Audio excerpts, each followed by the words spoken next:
What's going on, guys? Unknown Player here, and today we'll be talking all about Archons Forge and specifically how to farm it really easily and get a bunch of loot out of it. Obviously, if you've got a solid group, it's pretty simple, but I see a lot of people that are solo and they can't seem to find a group. It's always empty when they go, and they can't find the offerings to actually start the encounters. So hopefully this video should help you out, and it's a really easy and low effort way to simply just farm your way up to 385 or 387 light, because of course the gear does drop above your light level, and I've been doing this myself for like 4 hours early today, and I got some really high level stuff out of it.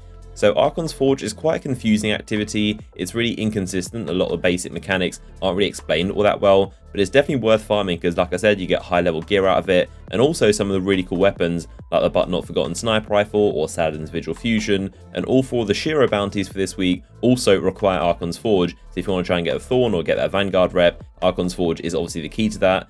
So one of the biggest and first problems is simply finding enough people to do Archons Forge with. If you're trying to get in solo, most of the time you'll just walk up there and you'll see an empty room. There's actually a trick you can use to actually find a bunch of people really easily that you may or may not know about, but it changes pretty much everything. I'm not sure if Bungie are aware of this or exactly if this is intended or if they know the reason, but the problem is simply going into Archons Forge too quickly, and by that I mean literally getting on a Sparrow and going into the area too quickly. That is the main problem. You should not be speeding into Archons Forge, because for some reason the game doesn't seem to load very well in this area, and you'll just go in there alone. So what you need to do is literally walk in there slowly. I'm not joking, but walk in there, don't sprint, and walk very slowly up the stairs and into the area. And I guess this gives the game and the servers enough time for it to find you and matchmake you with other people. And as you can see, it nearly always works, and it'll find you a bunch of people already doing the activity or a bunch of people about to start one. But this is the key: walk in slowly. It works nearly every time.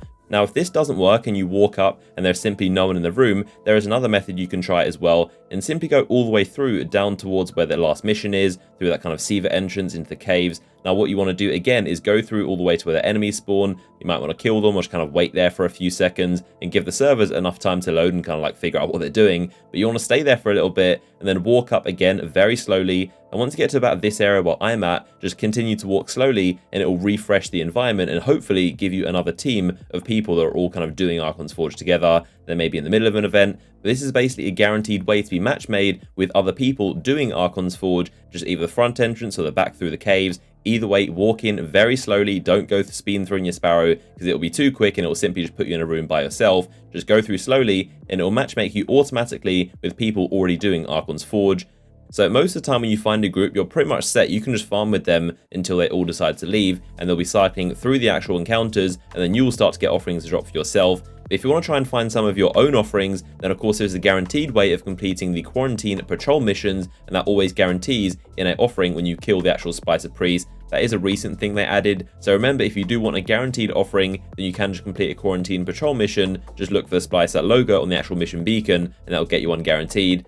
So once you're there, I've also got a couple tips for you as well to make sure you're getting the most out of Archons Forge that a lot of people don't know about. So the first thing is the axes. It kind of seems a bit weird. Sometimes they pop up, sometimes they don't. But as it turns out, there is actually some kind of logic to this. And again, it hasn't been explained very well at all. It's not very self-explanatory. So at some point during the encounter, one of the domes is going to open, and it's going to have these Siva pods inside of it. Normally you should ignore it or kind of move away from the pod. But what you should actually do is shoot it, and that means it's going to spawn the axes in the opposite dome and then go to the other side of the room, and that is where the 3 axes spawn. That is the way that actually happens. Sometimes you do it by accident, but now you know this is the guaranteed and direct way to actually spawn the axes every time.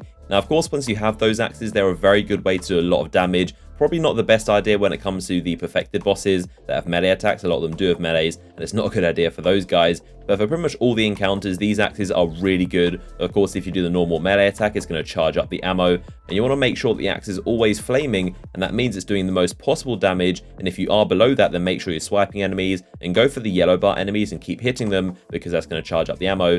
Now, another trick you can do with this axe while it's flaming is actually disintegrate enemies. That means when you hit them, they basically burn away and they don't just die normally. Now, what you can do is actually kill those exploder shanks without them exploding. You might notice that's another thing that happens, and it's probably by accident. You don't notice it, but when you have the axe on fire, you can go up to the exploder shanks, which normally just kill you, and you can hit them, and it won't have them explode. It will disintegrate them or incinerate them, and they'll actually just burn away. So that is a good way to basically diffuse all of those exploder shanks, which are normally really annoying. So if you don't have a flaming axe, don't hit them, because they will explode. But the best thing to do is just charge up the axe, and then you can go through swiping all the enemies, and you'll do a service to your teammates and make sure the shanks aren't going around exploding all of them. So that's a good way to use the axe as well. Make sure you're diffusing all those shanks. And another tip is to also make sure you've got a ghost shell on that gives you more spin metal when you collect engrams on the Earth location, and also on top of that gives you Glimmer for killing Fallen. The dead orbit shell you might have gotten from the Taken King, that is a really good ghost shell and has both those perks. But if you've got one of those on, then after a couple hours you'll easily max out your Glimmer and also get a ton of spin metal in the process, which of course can be used to rank up factions and get weapon parts and further rank up factions. So other than that, Archons Forge is pretty self-explanatory. You just beat up on the enemies, and that's why it's really fun in my opinion. It isn't the most kind of like complicated, but it's simply just a way to just grind and farm enemies. It's almost like the loot cave, but with a bit more objectives, and it's got bounties and a bunch of guaranteed rewards. So obviously it's not as fun or as structured as something like a raid or a strike, but I do find it fun to just go and just like casually farm enemies, and it's a nice change of pace to hop in every now and again and pretty much just beat up on a bunch of Fallen. So there we have it. Those are a bunch of my tips on how to get the most out of Archons Forge and make sure you're actually finding a team to get in there in the first place. Like I said, go in slowly, don't speed through in the Sparrow, because it doesn't give matchmaking enough time to find you some people to play with.